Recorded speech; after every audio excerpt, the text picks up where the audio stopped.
Les étudiants togolais ont désormais l'opportunité de poursuivre leurs études au Royaume-Uni grâce aux bourses offertes par la Commission des bourses du Commonwealth, CSC. Cette initiative, annoncée par la direction des bourses et stages, s'inscrit dans une dynamique de coopération internationale visant à renforcer les compétences des jeunes Togolais dans des domaines prioritaires pour le développement du pays. La campagne de bourse, lancée le 10 septembre dernier, se poursuivra jusqu'au 15 octobre. Les candidats intéressés doivent soumettre leur dossier via un processus en 2 étapes. D'abord, ils sont invités à remplir un formulaire en ligne sur le site du CSC. Ensuite, ils devront eux-mêmes identifier 2 ou 3 universités britanniques auprès desquelles ils déposeront leur demande d'admission. Les autorités togolaises encouragent vivement les étudiants à postuler dans les filières de sciences, technologie, ingénierie et mathématiques, des secteurs considérés comme essentiels pour le développement économique et technologique du pays. Le ministre de l'Enseignement supérieur et de la Recherche, Kanka Malik Nachaba, a annoncé qu'une campagne de sensibilisation sera menée pour informer le public sur ces nouvelles opportunités. Il est également précisé que des candidatures soumises en dehors du système en ligne ou après la date limite ne seront pas prises en compte. Cette initiative, en plus d'offrir des perspectives académiques internationales aux étudiants togolais, ambitionne de former une nouvelle génération de leaders capables de contribuer significativement au développement du Togo.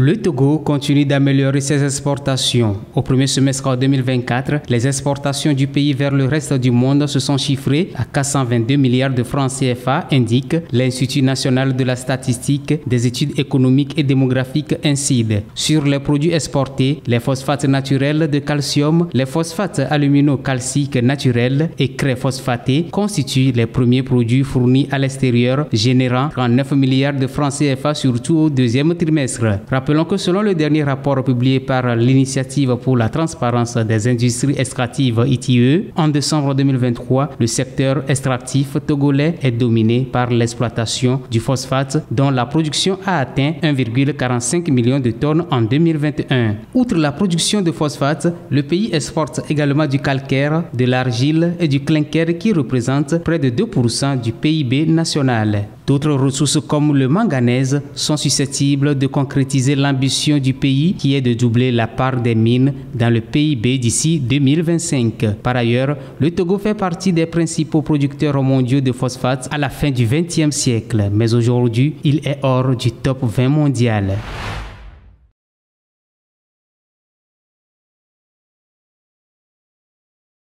Les aléas auxquels sont confrontés les sportifs et les acteurs du divertissement étant nombreux, le ministère des Sports et des Loisirs a récemment souscrit à une police d'assurance en faveur de ces acteurs du sport et des loisirs. Dans les détails, il s'agit d'une assurance de responsabilité civile et d'un contrat d'assurance individuelle en cas d'accident. Cette assurance est applicable à toutes les fédérations et associations agréées par l'État togolais. Elle est dans le même temps applicable aux clubs et les athlètes qui ont une licence. Par le biais de cette assurance, le ministère des Sports et des Loisirs compte atteindre plusieurs objectifs tels que la professionnalisation des activités sportives, l'amélioration des conditions de vie et de travail des athlètes au Togo. Le dit ministère compte simultanément soutenir le développement de l'industrie du sport afin qu'elle puisse être structurée économiquement. Notons que cette assurance s'inscrit dans le cadre de nouvelles règles d'organisation et de promotion des activités sportives au Togo, mais aussi dans les objectifs de la feuille de route 2020-2025 du gouvernement. Même si le montant de cette assurance n'est pas encore connu de tous, elle est valable pour 1 année et peut être renouvelée. Rappelons qu'il y a quelques semaines, le ministère des Sports et des Loisirs a signé une convention avec une institution financière afin d'accompagner le gouvernement dans la promotion du sport scolaire et de masse.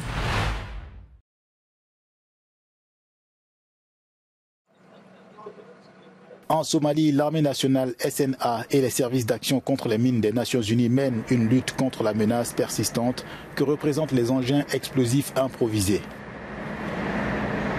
Quelques 600 de ces engins ont fait environ 1500 victimes en un an dans un pays qui tend vers l'autosuffisance et la durabilité sécuritaire. Je pense que tout le monde dans cette salle sait à quel point cette menace est sérieuse. Au cours de ces 12 derniers mois, quelques 600 engins explosifs improvisés ont été utilisés et nous connaissons l'impact dévastateur qu'ils ont sur les communautés somaliennes. Les principales cibles sont les soldats de la SNA. Il est essentiel de trouver une solution pour faire face à cette menace.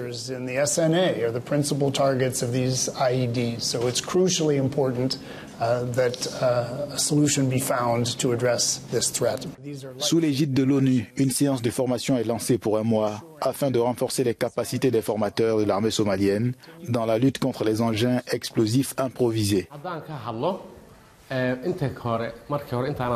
Nous avons rencontré de nombreux dangers, notamment des barrages d'ennemis et des engins explosifs improvisés télécommandés.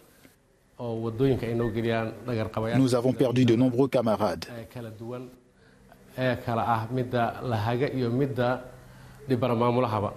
Afin d'assurer son autonomie à long terme, la SNA fera dans la continuité puisque 14 stagiaires supplémentaires suivront ces cours spécifiques.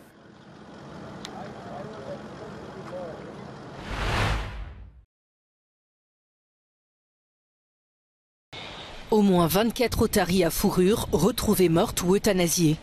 Dans la ville du Cap en Afrique du Sud, des scientifiques affirment avoir identifié plusieurs cas de rage chez des phoques, une première chez des mammifères marins. La rage, qui touche les mammifères, peut aussi être transmise à l'homme. Elle est mortelle dans la majorité des cas et peut sévir dès l'apparition des premiers symptômes. Nous ne savons pas vraiment où et quand ces infections ont commencé. Ce que nous savons, c'est qu'il y a environ 2 ans et demi, nous avons constaté une augmentation de l'agressivité des phoques à l'égard des personnes. Nous avons enregistré un certain nombre d'attaques de phoques sur des personnes et ce phénomène a augmenté de façon impressionnante. En mai dernier, nous avons soumis 4 phoques à des tests de dépistage de la rage et 3 d'entre eux se sont révélés positifs. Après la confirmation de ce foyer de rage, les scientifiques sud-africains tentent désormais de savoir comment le virus a pu être transmis aux phoques. La théorie la plus probable serait la contamination par des chacals en Namibie où ces animaux chassent les bébés phoques sur le littoral.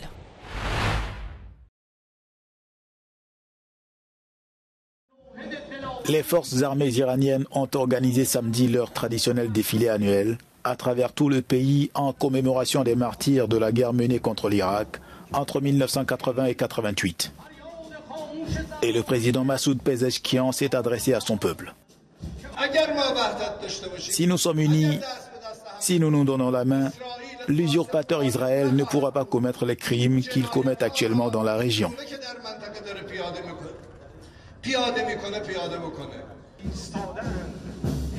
Au cours du défilé, l'Iran a présenté ses derniers missiles et drones, notamment le drone Shahid 136B et le missile hypersonique Fatah. Une version plus ancienne du drone Shahid aurait été utilisée par la Russie pendant sa guerre contre l'Ukraine.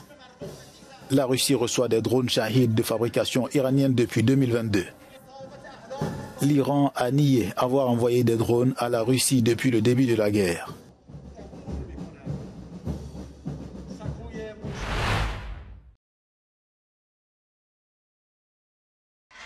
Les Nations Unies ont mis en garde contre de nouvelles violences entre Israël et les alliés iraniens du Hezbollah et du Hamas à la suite d'une frappe aérienne israélienne à Beyrouth. Cette offensive a tué au moins 31 personnes, dont un haut dirigeant du Hezbollah, et fait 66 blessés. Nous exhortons toutes les parties à une désescalade immédiate. Toutes doivent faire preuve de la plus grande retenue. Nous demandons également aux parties de revenir immédiatement à la cessation des hostilités et appliquer pleinement la résolution 1701 du Conseil de sécurité. La région est au bord de la catastrophe. Tous les efforts doivent être faits pour épargner la poursuite urgente d'une activité diplomatique. La frappe a tué Ibrahim Akil, figure du Hezbollah recherché par les États-Unis pour son lien présumé avec l'attentat à la bombe de 1983 contre l'ambassade des États-Unis à Beyrouth. Ces attaques représentent un événement grave et sans précédent dans l'histoire des guerres, et elles surviennent au lendemain des déclarations israéliennes concernant une guerre totale contre le Liban, renvoyant le pays à l'âge de pierre. Et à son tour, Israël accuse le Liban. Ministre Abdallah Bouhabib, Your Excellency. Ministre Abdallah Bouhabib, Votre Excellence, vous avez permis à une organisation terroriste de créer un État au sein de votre État, provoquant la ruine de votre propre peuple. Au lieu de nous blâmer, nous, vos voisins pacifiques, vous devriez prendre des mesures dès maintenant pour freiner le Hezbollah et éviter une grande escalade. Le ministère iranien des Affaires étrangères a condamné vendredi la frappe israélienne sur la banlieue de Beyrouth.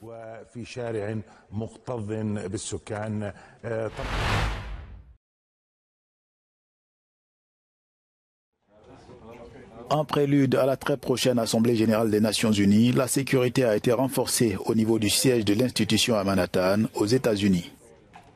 Cette année, l'Assemblée se déroule en pleine élection présidentielle américaine, au contexte déjà bien particulier. Alors, un dispositif impressionnant. Il arrive que nous contrôlions pendant la période de haut niveau jusqu'à 22 000 délégués et entités extérieures aux Nations Unies par jour, soit 22 000 personnes. C'est un chiffre élevé. Ensuite, nos caméras sur lesquelles nous reviendrons plus en détail. Nous avons plus de 1400 caméras que nous surveillons quotidiennement. L'Assemblée réunira dès la semaine prochaine 140 dirigeants du monde pour la première fois depuis l'attaque du 7 octobre en Israël, déclenchant la guerre actuelle entre ce pays et le Hamas. Cet événement a suscité le soutien et la critique des deux parties, avec des manifestations publiques aux États-Unis et dans d'autres pays.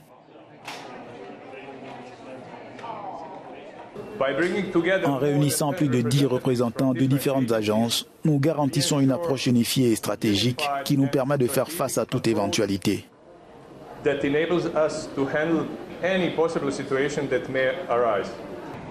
En attendant la réunion, les ordinateurs tournent à plein régime. Aucun détail n'est laissé au hasard dans ce vaste complexe.